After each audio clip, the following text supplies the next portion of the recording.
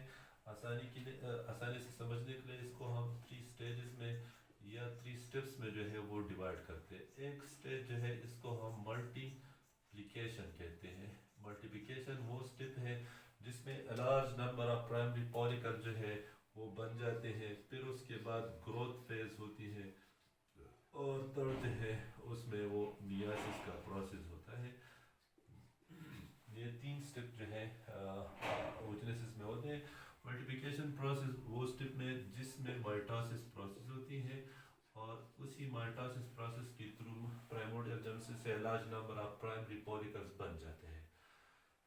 یہ جو پرائمری پالیکلز ہیں دے آر ڈپلائڈ، یہ ڈپلائڈ ہوتے ہیں. اب یہی پرائمری پالیکل جو ہے then they enter into a next stage that is known as growth stage. تو یہ گروتھ سٹیج میں انٹر ہوتے ہیں. اب گروتھ سٹیج وہ سٹیج ہے جس میں پرائمری پالیکلز میں وٹیلوجینیسس ہوتی ہے. وٹیلوجینیسس وہ پروسیس ہے جہاں پر یوک کی ایکومولیشن ہوتی ہے. تو جس پرائمری پالیکلز میں جتنی زیادہ یوک کی ایکومولیشن ہوگی وہی پرائمری پالیکل جو ہے وہ پرائمری اوسائٹ میں چینج ہوگا.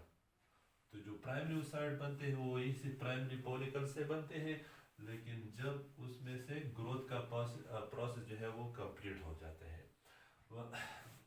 فار ایگزامپل یہ جو پرائمری پالیکلس ہیں اس میں سے ابھی ہم نے پڑھا کہ تقریباً ہر منتھ جو ہے وہ 500 پرائمری پالیکلز وہ ریلیز ہوتے ہیں اور وہی پرائمری پالیکلز میں سے صرف اور صرف ایک جو ہے اس کی ڈیولپمنٹ ہوتی ہے ایک میں، اور باقی جو ہے وہ فولیکل سٹیج میں جو ہے وہ ریمین ہو جاتے ہیں، باقی رہ جاتے ہیں. تو یہاں پر یہ جو پرائمری پالیکلز ہیں اگر اس میں سے ایک کی گروتھ ہو جاتی ہے اور یوک کی کمبینیشن ہو جاتی ہے تو اس کا سائز اس طرح بڑھ جاتا ہے. تو جب اس کا سائز بڑھتا ہے تو اسی سیلز کو پھر ہم کہتے ہیں پرائمری اوسائٹ. یہ پرائمری اوسائٹ بن جاتا ہے. یہ جو پرائمری اوسائٹ ہے دے آر اگین ڈپلائڈ، چونکہ ابھی اس میں گروتھ فیز ہے اور میاسس کا پروسیس میں سٹارٹ نہیں ہوا ہے. یہ جو یوک کی کمبینیشن ہوتی ہے اس سے اس کا سائز بڑھ جاتا ہے. فار ایگزامپل اگر آپ ہیومن باڈی کو دیکھ لیں تو یہاں پر یہ ایک جو ہے یہ نارمل فولیکل سیلز ہے تقریباً 2000 ٹائم لارجر یعنی بگر ہوتا ہے. وہ اس لیے ہوتا ہے کہ یہاں پر یوک کی کمبینیشن ہوتے ہیں اور ایک سٹور فوڈ جو ہے وہ فردر ڈیولپمنٹ میں پھر یوز ہوتی ہیں. اسی پرائمری اوسائٹ سے نیکسٹ جو ہے یہاں پر اب میوسس کا پروسیس سٹارٹ ہوتا ہے اور میاسس 1 اس میں سٹارٹ ہوتی ہے بٹ سٹاپ، یہ سٹاپ ہو جاتی ہے. کہاں پر سٹاپ ہو جاتی ہے؟ ایٹ پروفیز 1 میں، اور پھر پروفیز 1 میں ڈپلوٹین سٹیج میں یہ سٹاپ ہو جاتی ہے. اور کب تک یہ سٹاپ ہوتی ہے؟ اپ ٹو پیوبرٹی تک. پیوبرٹی سے پہلے مطلب جتنی بھی ایگ ہوتے ہیں وہ پرائمری اوسائٹس کی کنڈیشن میں ہوتے ہیں. اب جب پیوبرٹی مینٹین ہو جاتی ہے تو پھر پیوبرٹی کے بعد جو ہے اسی پرائمری اوسائٹ میں میاسس 1 کا پروسیس جو ہے وہ کمپلیٹ ہو جاتا ہے اور اسی کے ریزلٹس میں جو ہے 2 سیلز بنتے ہیں، ایک لارجر سیلز ہوتے ہیں اور دوسرا اسمالر سیلز ہوتے ہیں. چونکہ جو لارجر سیل ہوتے ہیں اس میں سائٹوپلازم زیادہ ہوتا ہے، اسی کو ہم کہتے ہیں سیکنڈری اوسائٹ. تو یہ جو سیکنڈری اوسائٹ ہے دے آر ڈپلائڈ، یہ ڈپلائڈ ہوتی ہے. اور فالیکل سیل میں جو ایگ ریلیز ہوتی ہے فیلوپین ٹیوب میں جو ایگ ریلیز ہوتی ہے وہ اسی سیکنڈری اوسائٹ کے فارم میں ہوتی ہے. اب سیکنڈری اوسائٹ ہے اور یہ جو دوسرا سیلز ہے اس کو ہم کہتے ہیں پولر باڈی، یہ پولر باڈی ہے. اب اس میں میاسس 2 سٹارٹ ہوتی ہے. میاسس 2 جو ہے یہاں پر سٹارٹ ہوتی ہے بٹ سٹاپ، لیکن یہ سٹاپ ہوتی ہے. کہاں پر سٹاپ ہوتی ہے؟ At metaphase 2. یہ میٹا فیز 2 میں جو ہے یہ سٹاپ ہوتی ہے. ٹھیک ہے، یہاں پر یہ سٹارٹ ہوگی میاسس 2 لیکن یہ سٹاپ ہوتی ہے ایٹ میٹا فیز 2 میں، یہ سٹاپ ہوتی ہے. کب تک یہ سٹاپ ہوتی ہے؟ Up to fertilization. جب فرٹیلائزیشن نہیں ہوتی تو اس ٹائم تک یہ جو فیلوپین ٹیوب میں ایگ ہوتا ہے یہ سیکنڈری اوسائٹ کے فارم میں ہوتا ہے.